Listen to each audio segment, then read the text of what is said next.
Hello and welcome to the first episode of Dungeons and Divinity, a monthly series where we will be looking over the various campaigns and modules and character and pre-made characters in the world's most popular campaign setting. In fact, it's so popular that it's only known as the Book of Campaigns, or the Biblios of Campaigns. And it being Halloween, I figured that we should start off with something spooky, something that transgresses the boundaries of life and death, which is why I chose the module known as The Rise of the Lich Bard, or more popularly known as The Passion of the Bard, or simply He is Risen. And I understand that it's usually played in it's usually run through in late March, early April, because the setting takes place around a spring festival. But I find the theming a lot more suited to this spookiest of seasons. And as usual with and this module, it does contain some extra supplementary materials. For instance, it does include a pre-made sheet for the character of Christos. However, I do not suggest allowing any of the players to use this character, because he starts the module with twice the levels of the other members of the party, and a lot of the module run is really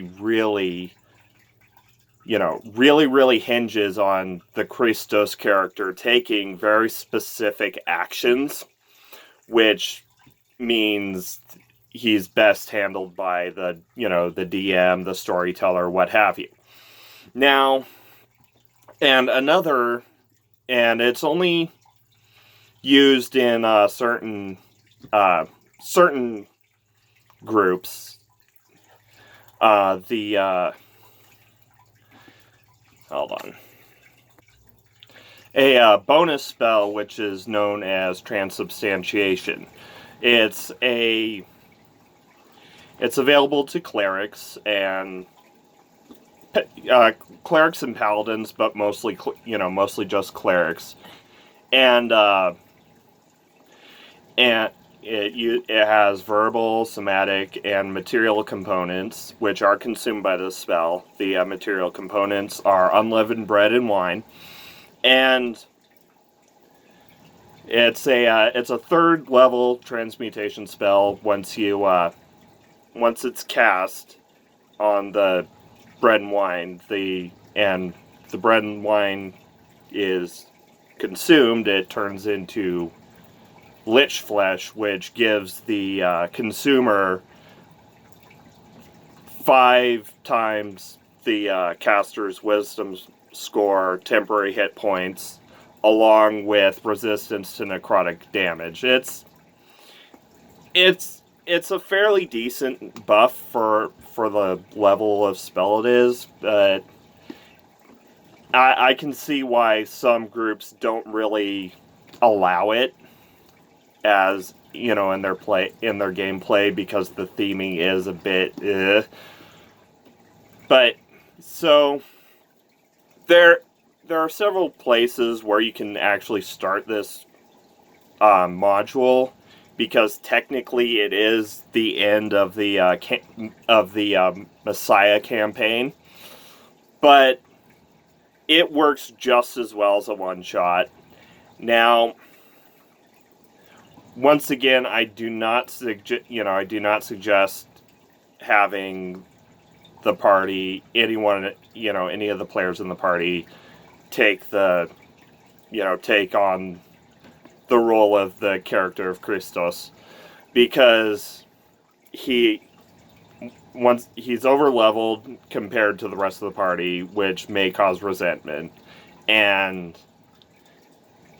along with a bunch of other, it's the main problem with the Biblios of campaigns is a lot of them are really railroady, and this one really hinges on Priestos making certain actions.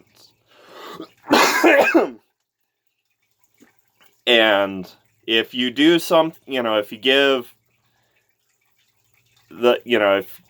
if you expect the players to do something, they will do the opposite. Now,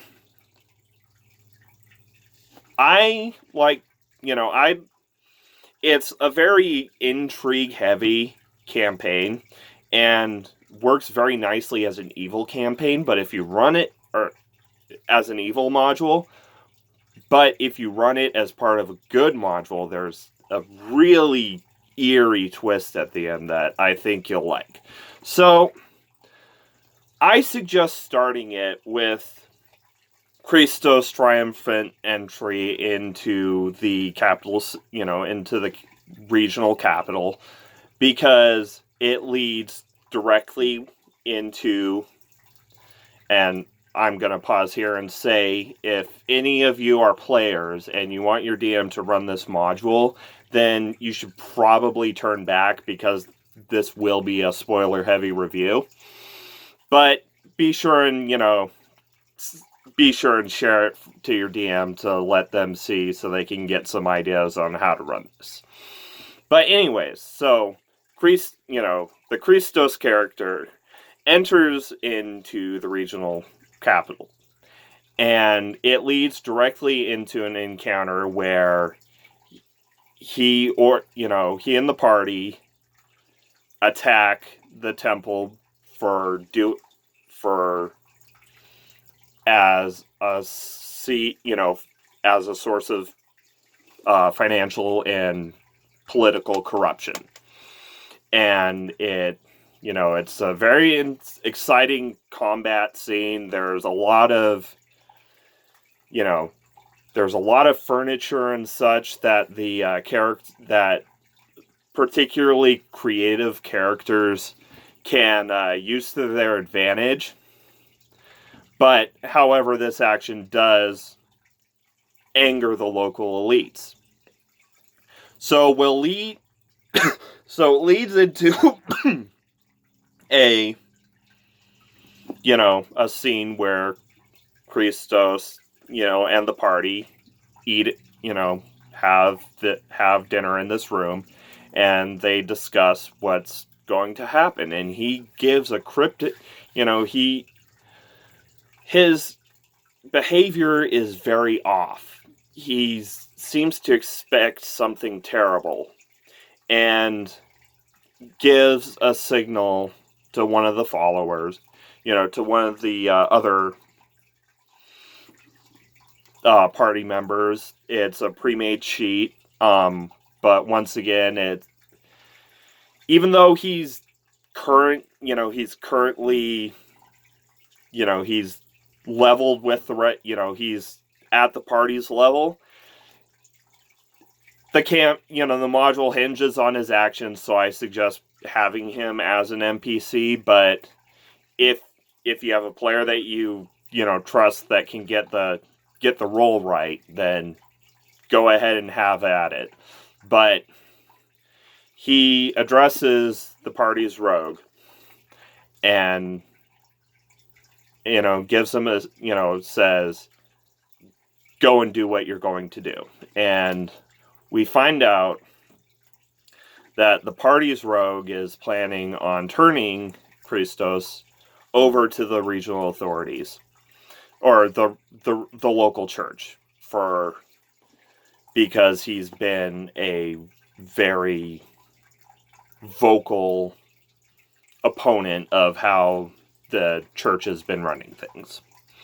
Now, after this scene, we lead to an area in the garden, or a garden, and Christos goes off by himself to pray, and as he claims, while the party has to make a rather significant wisdom save or fall under a magical sleep. Now, this is when things start to turn. Well, even back in the supper scene, things start to turn eerie, because it seems that this Christos Bar, that the leader that the party has been following, isn't just seeking to. Well, he is seeking to transcend the boundaries of life and death. However, he hasn't let his followers know that he intends to do this by becoming a lich. So, while the party is either keeping watch or sleeping because they've failed their wisdom saves, he's off preparing his phylactery. And as he's finished, the guards show up, and there's a combat encounter, and it's rather exciting. It's a nighttime combat encounter, and since the campaign setting is humans only, which is kind of boring in my opinion, but who am I to judge? It does offer some interesting combat, options or lack thereof. And but after a couple rounds, Christos will turn himself over to the guards and actually heal any of the enemies that have been harmed in combat. And, they will take him off, and the party has, and it kind of branches off. Like, the party can flee, and if that's the case, then it kind of skips over a big chunk of content. But if the party does decide to follow on, then they're treated to scenes where people are questioning them about how they're connected with the Christos, with the Bard. And he bounces back and forth between a lot of different, he's brought before the Inquisition of the church. He's brought before the local governor. He's brought before the petty, the baron. And finally, he is sentenced to death and scourged and, set out to a rather torturous, long, and painful death. Now, as the Christos, character, as this leader dies, a wave of necrotic energy bursts over the region and causes an uprising of undead that the party then has to face. I will say that that's a optional.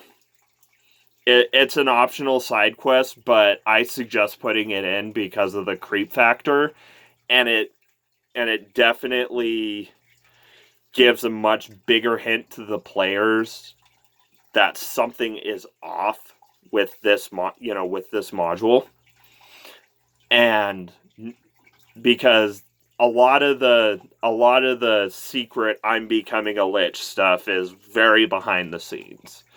And it's stuff that the players or the player characters won't necessarily be privy to. So, anyways, he's killed, he's brought into and entombed, and his tomb is guarded. And, the players, you know, I see, the module suggests that the players rest up for a couple days, get their bearings, try and, it gives them a little bit of downtime while they try and figure out what to do. And then they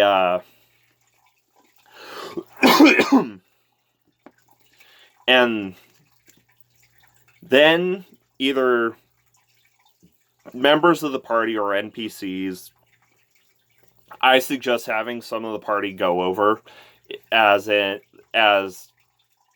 I'd rather have the party as active as possible. So, anyways, either some of the party members or the NPCs go to do some, go to grieve at the tomb and do some, possibly cast, gentle repose, or do some, ceremonial duties, and they find that the guards are disabled and the tomb is not only open, but it's empty. And a spiritual, an angelic figure tells, or it's either an angelic figure or it is Christos himself as a lich under a disguised self that appears and informs the NPCs or the party that he is not there. And so, and the rest of the module is actually just a series of encounters with this newly arisen lich that are written as social encounters, but once again, players never do what you expect them to do. So, and then it goes into the epilogue, where the lich, the newly arisen lich, after having traveled through the land, meeting his followers, instructs them to go and find new followers to await his return. And then he rises into the sky and casts plane shift to disappear. And it actually leads into a sequel campaign that some groups argue is still being written. And then there's the famous acid trip evil module that's all about the return of the Lich, as his followers have done his bidding and prepared the world for his return. And that's right there. That's the eerie thing. It's like, you've been serving a lich this entire time. So either the party decides to go along with it, and you get that eerie, spooky ending, or the severely underleveled party decides to take on the lich and is wiped. There's not much of an either or, but anyways, I hope you've enjoyed this episode. And remember, like, share, comment, subscribe, do all the YouTube things. Maybe give some suggestions about how you'd run this module. And remember, indoctrination is a hell of a drug. So after all, it's just a game.